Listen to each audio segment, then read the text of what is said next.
There are two things that I think that great leaders need to have: empathy and perspective. And I think these things are very often forgotten. Leaders are so often so concerned about their status or their position in an organization, they actually forget their real job. And the real job of a leader is not about being in charge, it's about taking care of those in our charge. And I don't think people realize this, and I don't think people train for this. When we're junior, our only responsibility is to be good at our jobs. That's all we really have to do. And some people actually go get advanced educations so that they can be really good at their jobs, accountants or whatever, right? And you show up and you work hard, and the company will give us tons and tons of training how to do our jobs. They'll show us how to use the software. They'll send us away for a few days to get trained in whatever it is that we're doing for the company. And then they expect us to go be good at our jobs. And that's what we do. We work very hard. And if you're good at your job, they'll promote you. And at some point, you'll get promoted to a position where we're now responsible for the people who do the job we used to do, but nobody shows us how to do that. And that's why we get managers and not leaders. Because the reason our managers are micromanaging us is because they actually do know how to do the job better than us. That's what got them promoted. Really what we have to do is go through a transition.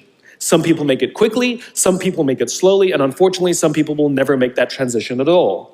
Which is we have to go through this transition of being responsible for the job and then turning into somebody who's now responsible for the people who are responsible for the job. And as I said before, one of the great things that is lacking in most of our companies is that they are not teaching us how to lead.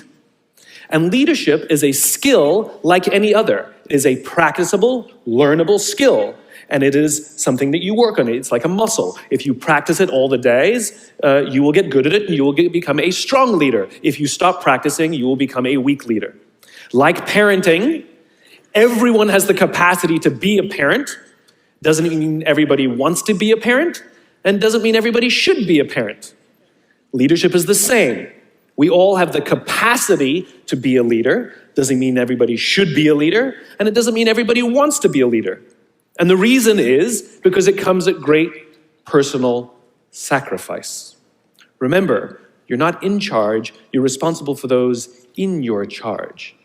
That means things like when everything goes right, you have to give away all the credit. And when everything goes wrong, you have to take all the responsibility. That sucks, right? It's things like staying late to show somebody what to do.